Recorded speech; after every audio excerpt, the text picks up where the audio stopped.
चलें जी, बिस्मिल्लाहिर्रहमानिर्रहीम। आज का जो हमारा लेक्चर है उर्दू का क्लास 8, वो मुश्तमिल है इबारात पर। इबारात जिन लोगों के पास जो नोट्स हैं उसमें तो वो आसानी से उसको लर्न कर सकते हैं, लेकिन जिनके पास नोट्स नहीं हैं उनको भी परेशान होने की ज़रूरत नहीं है।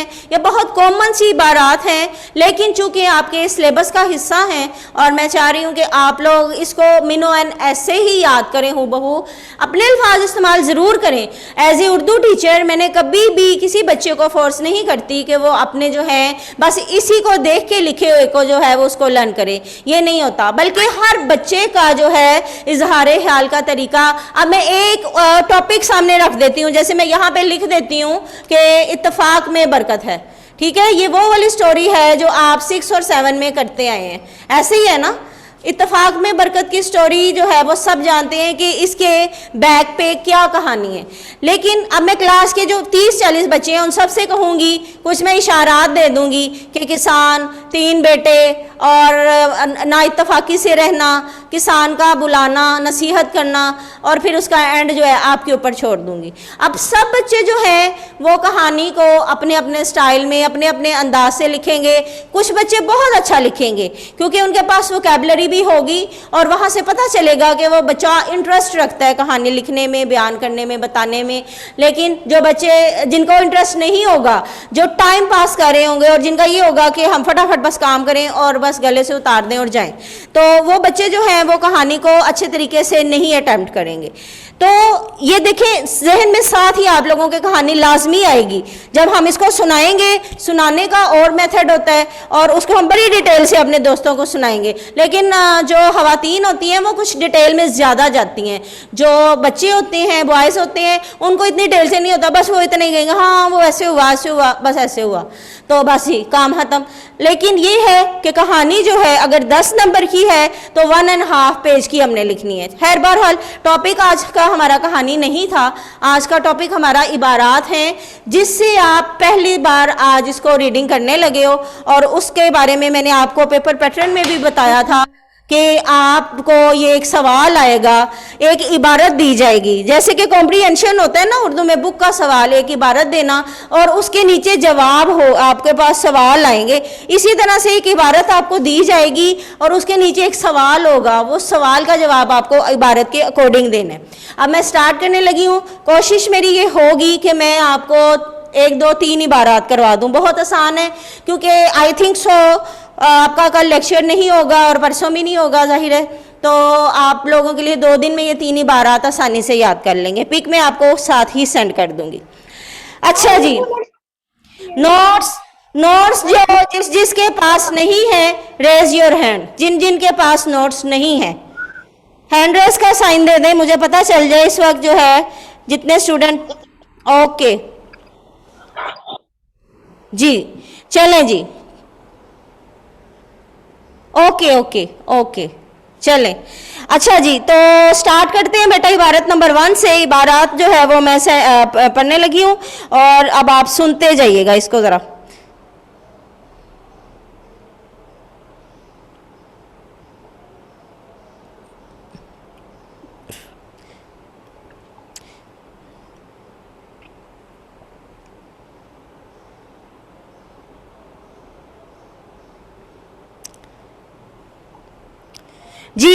जी मेरा बेटा, आप लोगों के पास अभी मैंने सेंड कर दिया है, ये इबारत आ गई हैं। अब मेरे साथ साथ आप इसको देखते भी जाएं और साथ साथ सुनते भी जाएं। आ गई हैं जी?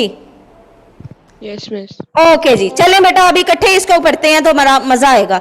अच्छा जी, इबारत नंबर 1 है। असद अपने घर में रात को सोने की तैयारी कर रहा था कि अचानक हमसाये के घर से रोने और चीखने की आवाज आने लगी। असद भागकर हमसाये के घर पहुंचा तो क्या देखता है कि इस घर में कोई नहीं है और एक तरफ ज़ईफ आदमी किसको कहते हैं? बुजुर्ग आदमी, ज्यादा उम्र का, एजिड। ज़ईफ आदमी का हाथ बिजली के नंगे तारों से उलझा हुआ है जिसकी वजह से वो तड़प रहा है। अगर आप असद की जगह होते तो क्या करते? इस बारे में 8 जुमले तहरीर कीजिए। अब बेटा, अब हमारा जो है, आपको मैंने जैसे पहले बताया, ये इबारत आपको दी जाएगी यहाँ और फिर सवाल दिया जाएगा कि अगर आप, ये अगर का वर्ड हर इबारत के बाद यूज होगा, कि अगर आप असद की जगह होते तो क्या करते। 5 नंबर का ये सवाल होगा, होते तो क्या करते। अब इसका आंसर क्या होगा। अब इसका आंसर जाहिर है, कॉमन सेंस की बात है कि एज ए ह्यूमन बीइंग हम लोगों को दर्द दिल के वास्ते पैदा किया इंसान को, वरना तात के लिए कुछ कम न थे करूँ बयां, के फरिश्ते अल्लाह की इबादत के लिए काम नहीं थे। अल्लाह ताला ने इंसानों को एक दूसरे की हेल्प के लिए, मदद के लिए पैदा फरमाया है। अच्छा जी, अब मैं इसका आंसर आपको बताने लगी हूँ। अगर मैं असद की जगह होता तो सबसे पहले मैं मेन स्विच बंद कर देता, और अगर मेन स्विच का, जाहिर है हमसाये का घर था, कि अगर मेन स्विच का पता ना होता तो मैं लकड़ी से इस ज़ईफ आदमी का हाथ तारों से जुदा करता, और इसके साथ साथ ये भी ख्याल रखता कि फर्श जो है गीला तो नहीं। ये बेटा वो चीज़ें हैं जो हमने, आपको याद होगा 7 में इब्तदाई तिब्बी इमदाद के नाम से एक चैप्टर जो है वो उसमें शामिल था। याद आया कुछ जो था कि अगर आपको सांप काट जाए तो क्या करना है, अगर आग लग जाए तो, बिल्कुल ये सब वही चीज़ें हैं। Yes, miss. अच्छा जी, मेरे पाँव में जूता है कि नहीं। Yes. अगर जूता ना हो तो किसी भी शख्स में, यानी अगर इसने जूता ना पहना हो तो ये करंट जो है, और फर्श गीला हो तो वो जो आदमी जिसको बचाने लगा है वो उसकी बजाय इसको भी साथ ही करंट भी लग सकता है। तो बिजली का काम करते वक्त एहतियात करनी चाहिए। जब भी बिजली का काम करने लगे तो देख लें आपके हाथ गीले तो नहीं है, और इससे करंट लगने का खदशा होता है और इंसानी जान भी जा सकती है। ये थे 8 जुमले जो आपने इस सवाल के जवाब में इबारत के बाद लिखने हैं, और जब आप इसको पूरे 8 जुमले लिखेंगे, तहरीर करेंगे, तो फिर आपको 5 में से 5 या, और इमला के ज़्यादा गलतियां ना होंगी तो हाईएस्ट मार्क्स इतने, और 5 में से 5 भी मिल सकते हैं। ये आपकी मार्किंग इस तरह से पेपर में होगी। ठीक है, समझ में आ गया। अब मैं नेक्स्ट की रीडिंग करने लगी हूँ। आप सबको मैंने सेंड कर दिया साथ ही, ताकि कोई पीछे ना रहे, मेरे साथ साथ आप लोग उसको भी देखते जाओ। Yes, miss आ गई। जी अच्छा जी, अब है इबारत नंबर 2 होगी कि एक दफा अहमद का दोस्त अली छत पर पतंग उड़ा रहा था। छत की दीवार ज्यादा ऊंची ना थी। पतंग उड़ाते उड़ाते इसे ख्याल ना रहा और वो पीछे होते होते छत से नीचे जा गिरा। ठीक है, होता है ऐसा। आवाज सुनकर नीचे भागा तो क्या देखता है कि अहमद, वो जो अहमद था ना बच्चा, वो आवाज सुनकर नीचे गया तो क्या देखता है कि अली का सर फट गया है और वो खून जो है वो तेजी से बह रहा है। तो अब यहाँ पे ये क्या सवाल कर रहे हैं, अगर आप अहमद की जगह होते। इबारत नंबर 2 का जो सवाल है कि अगर आप, मैंने आपको बताया ना ये सवाल ऐसे ही आएंगे कि अगर आप अहमद की जगह होते तो क्या करते। चलें अब इसका जवाब हम देखते हैं। भाई हम क्या करते, इंसानियत का तकाजा तो ये है ना कि उसको फटाफट हॉस्पिटल लेके जाते मरहम। अगर खून की जगह जहाँ ज्यादा बह रहा है वहां पे देखते हैं ये क्या करता है, खून को रोकने का कोई तरीका इख्तियार करता है कि नहीं करता। एम्बुलेंस मंगवा लेते।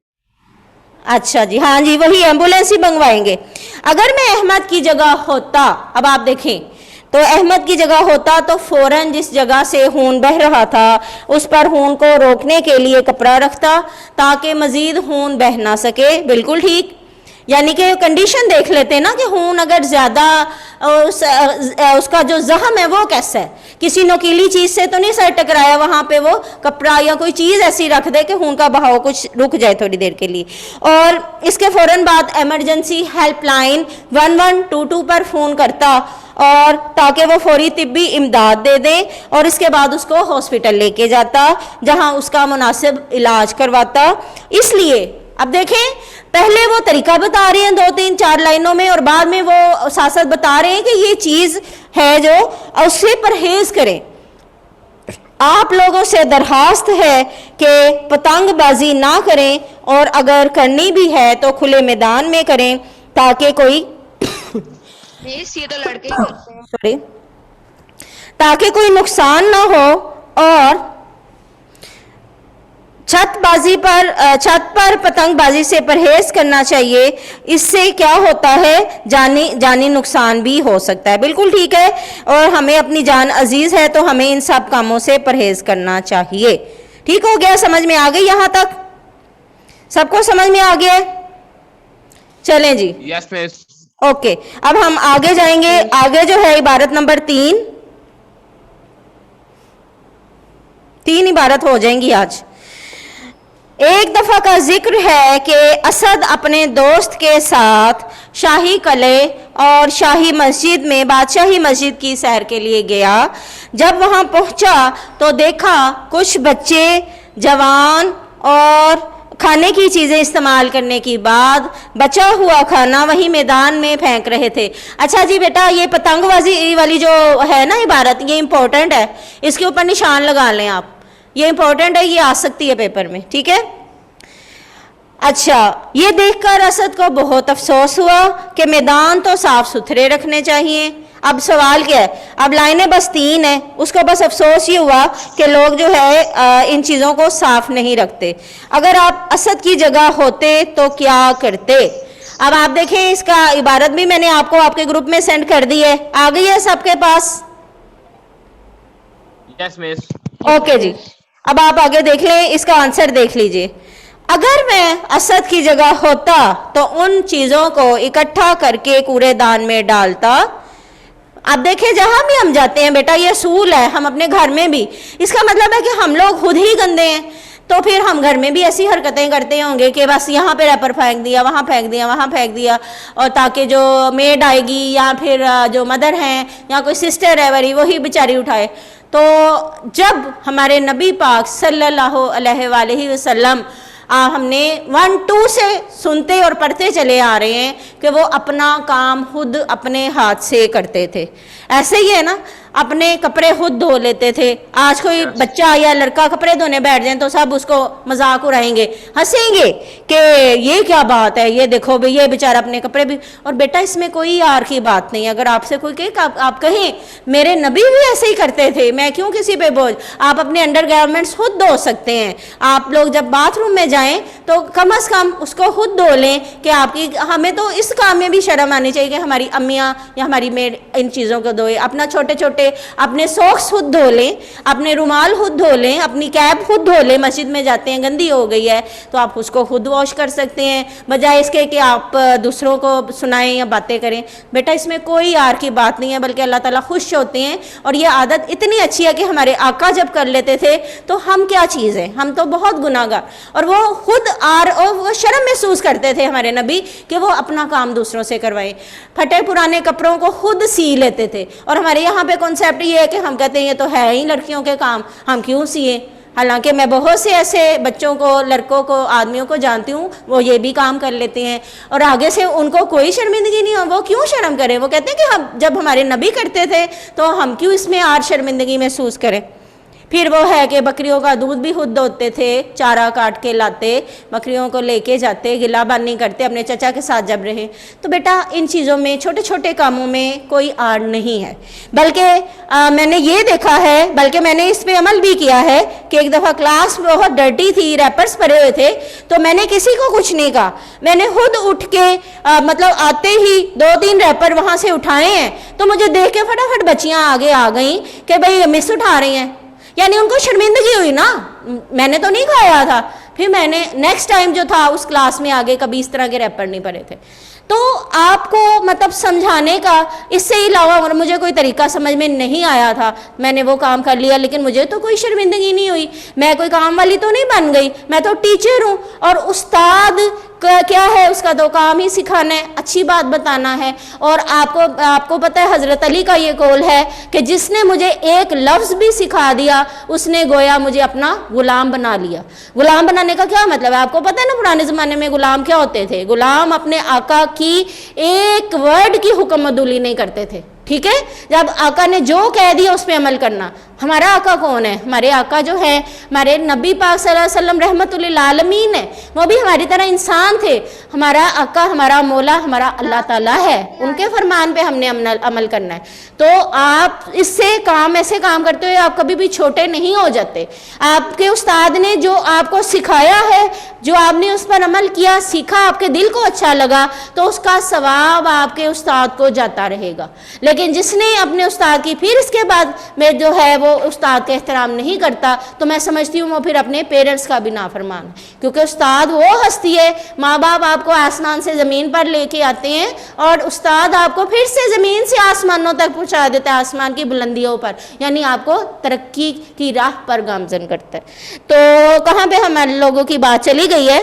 तो जी, अगर मैं असद की जगह होता तो इन चीज़ों को इकट्ठा करके कूड़ेदान में डालता, और जो लोग ये कूड़ा फेंक रहे थे उन्हें सफाई की अहमियत के बारे में बताता।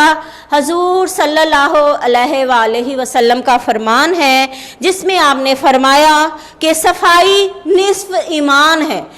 सफाई निस्फ ईमान है, सफाई जो है वो आधा ईमान है, यानी हमारा ईमान उस वक्त तक मुकम्मल नहीं होता जब हम पाक साफ नहीं रहते।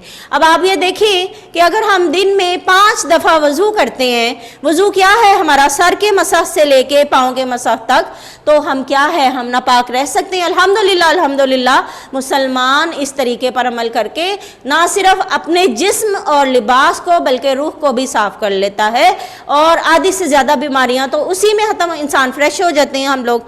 ठीक है ना? अब रमज़ान में जो लोगों की रूटीन रही है, नमाज कुरान रखना, पढ़ना, रोज़ा रखना, तो सफाई निस्फ ईमान है।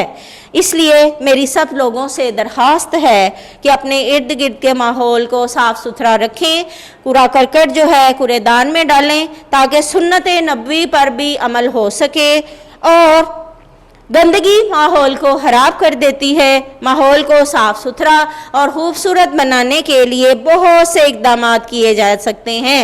अब आपको एक जहन में मेरे भी आ रहा है कि हम माहौल को कैसे साफ़ सुथरा बना सकते हैं, कि एक रूम है, वो आपको बस वहाँ और कुछ नहीं है बास्केट के अलावा, तो आप एक पौधा दूसरे कोने में रख दें। जब बास्केट से हटके नज़र, बास्केट को किसी साइड पे रखें कि जो हटके हो, और सामने 2-3 फ्रेश पौधे रख लें, गमले रख लें, तो आपको वो फ्रेशनेस का एहसास होगा। कोई पेंटिंग ऐसी कर लें रूम में सॉरी कोई दरख्त बना लें, कोई पैरेट बना लें, तो आपको वो देख के वो खूबसूरती लगेगी, वहाँ पे कलरफुल आपको वो माहौल बन जाएगा।